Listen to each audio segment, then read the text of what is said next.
those of us who love the outdoors, many times we'll plan to take a road trip, whether it's a 1-hour trip to go on a hike, or maybe something longer for a fishing trip or a hunting trip, or maybe you're visiting a national park or visiting a friend in quite a distance from you. This is how I plan for a road trip and some of the common things that I keep in my vehicle to protect myself and my passenger. So let's first talk about some of the things that could happen on a road trip. We've all been stuck in traffic jams. I've been stuck in traffic jams that have lasted 1 hour, 2 hours, even on one occasion 4 hours.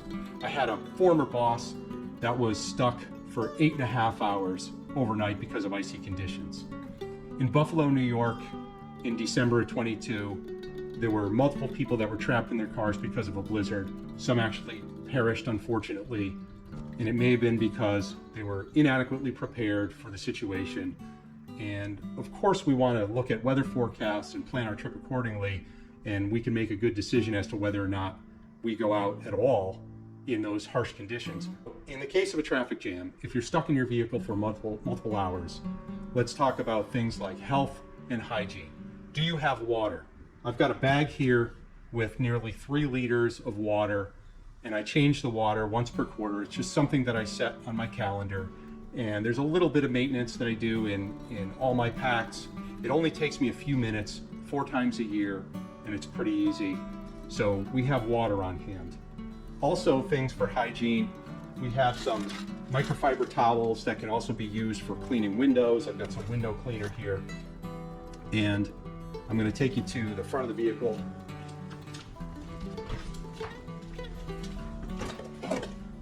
We have an empty Gatorade bottle that we can use for relieving oneself on the road if we're stuck for a long period of time.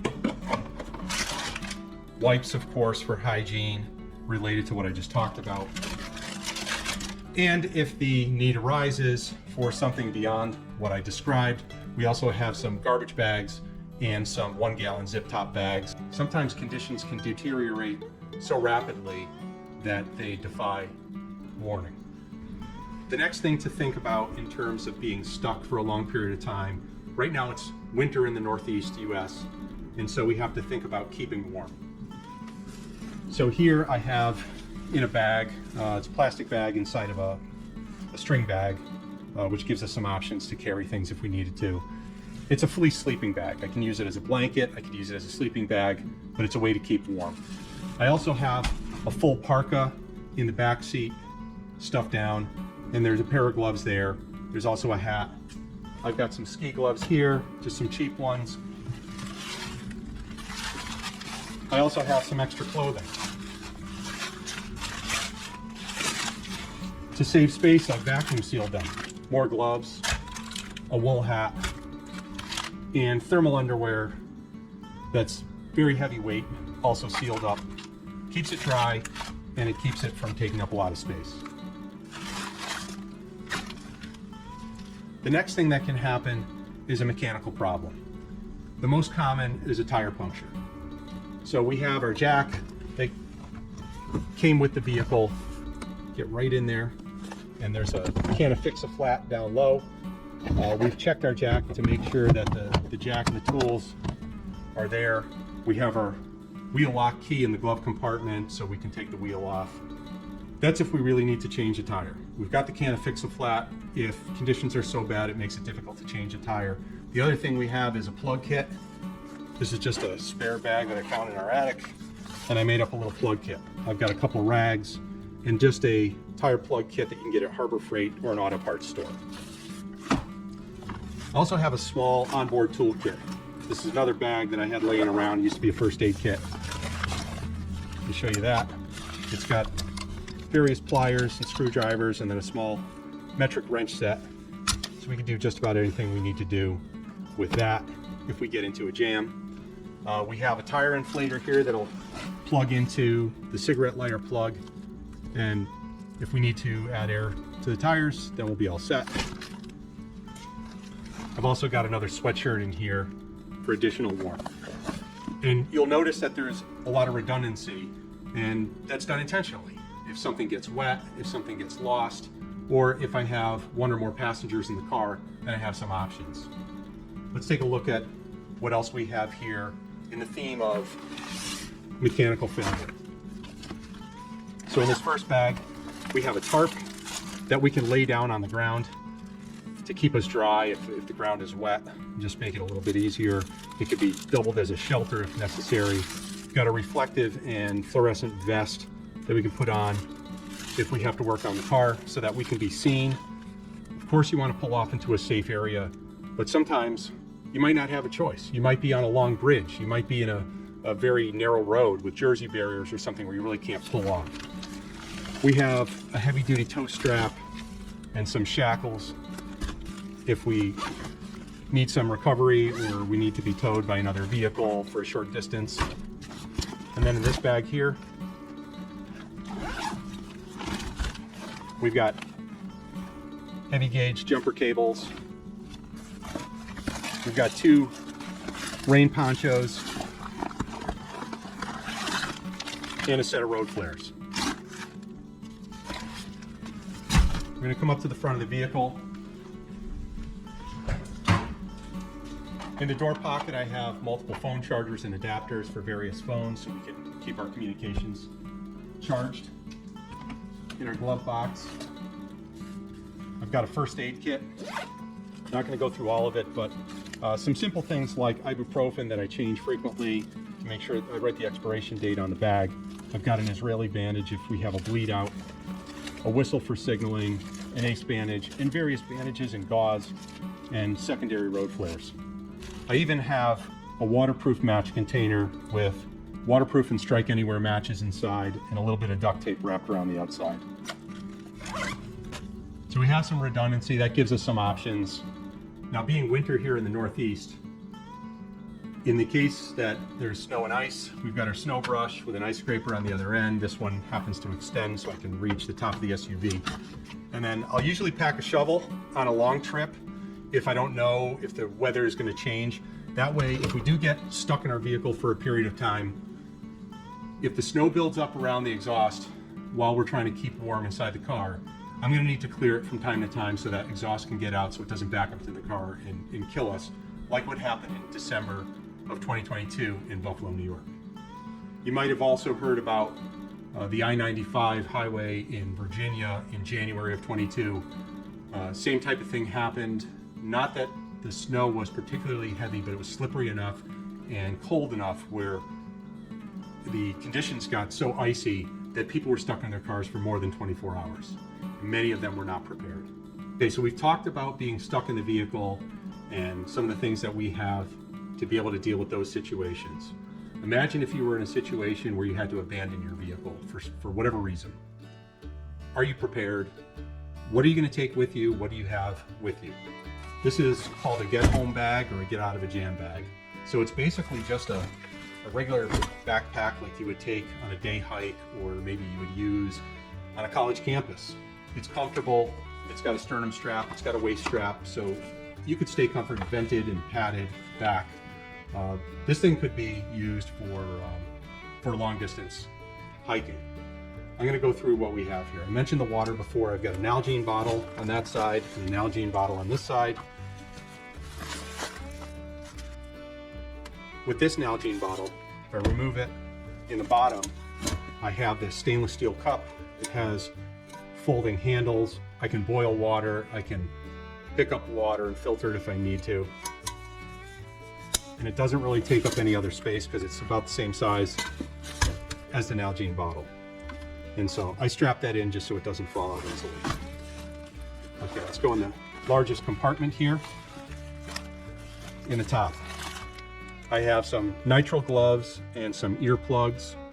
If there was ever a situation where there was very loud noise, God knows, civil unrest, maybe some other industrial issue, that would protect my ears. And then of course the gloves. I also keep gloves in the car in this organizer.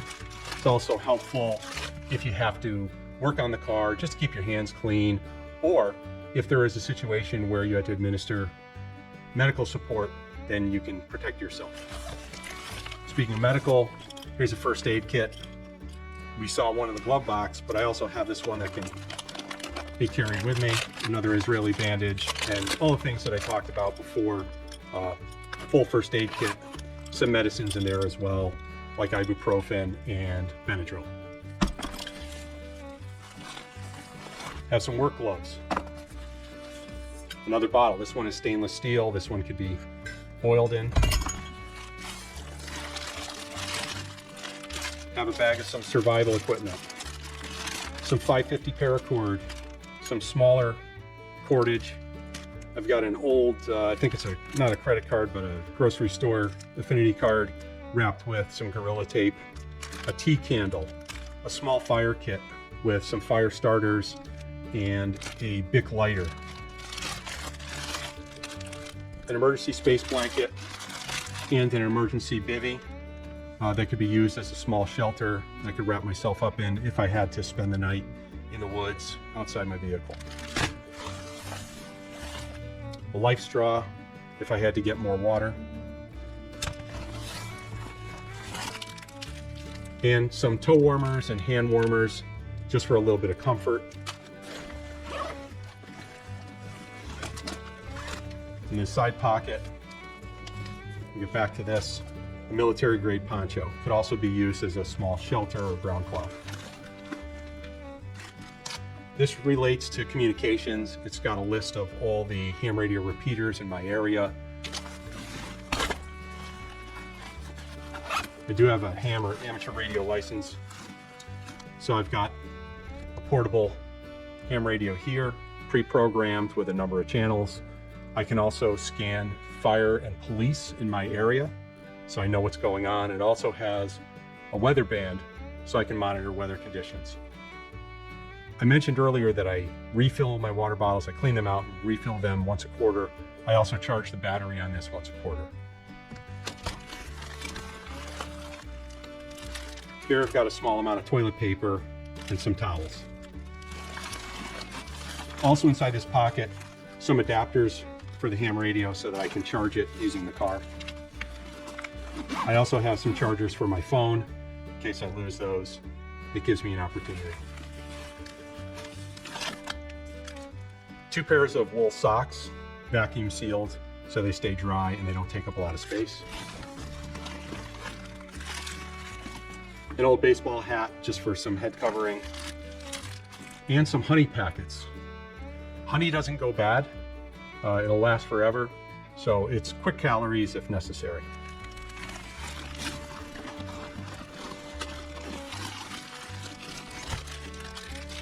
Here's some bug repellent stick and some lip balm. And then in this bag, it's a crank radio. It has AM, FM, and weather band, has a flashlight on it, and it also has a port for charging a phone. So I've got an adapter in there for my phone, so I can charge my phone with this by cranking it. If it's nighttime, first thing I want to do is deploy my flashlight. I've got a headlamp here. I also have a little keychain light just to find things in the bag. It's just something quick to grab, give myself a little bit of light. N95 masks, a pepper spray canister, and spare batteries for the headlamp.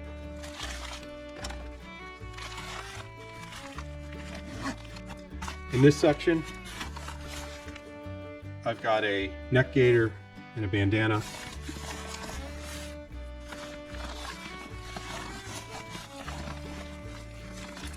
Carabiner if I have to hang something on the outside of the pack.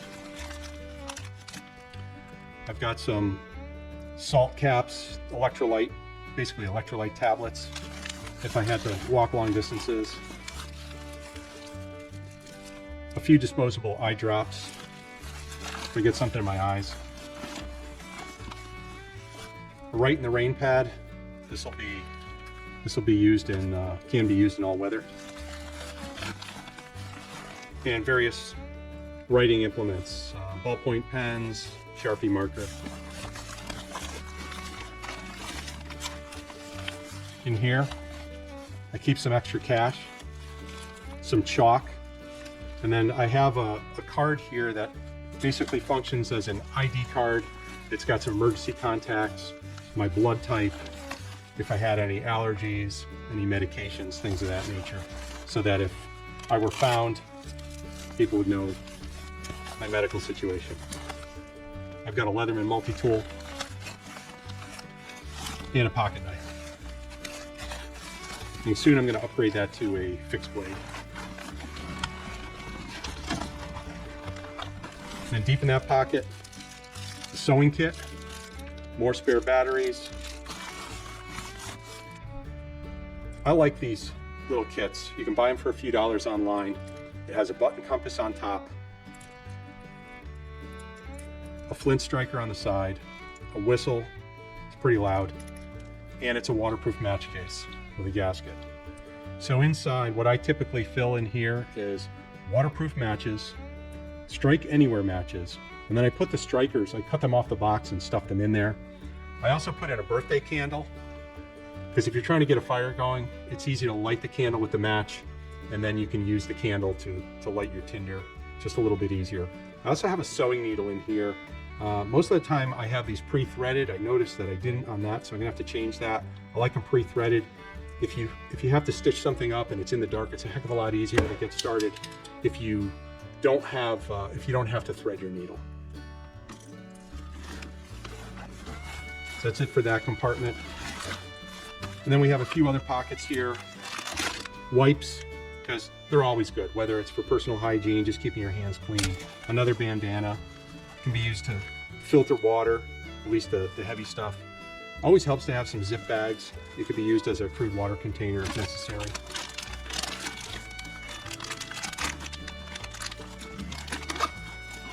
This pocket, instead of safety glasses, I just found an old set of pool goggles that'll work if for some reason I needed safety glasses, or maybe there was a fire or something where I was and it had acrid smoke and I wanted to protect my eyes. And some inexpensive polarized sunglasses. You had to walk for a distance in the sun. You want to be able to protect your eyes. So that's really it for the get home bag or the get out of the jam bag. It's something I keep in my car. It's something that I can rely on. I've used it a few times, not necessarily to carry anywhere, but I've gotten into the water when I've needed water in a pinch, and also the first aid kit. And then immediately when I got home, I replenished what was in there. We're going to check our tire pressure and fill our tires to the factory spec. Off our washer fluid, so we always have a clean windshield.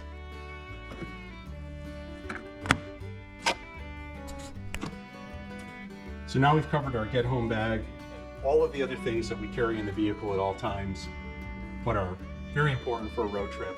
I'd love to hear your comments about other situations that maybe weren't addressed, or other items that you believe would be important to bring in your vehicle for a road trip or just everyday driving.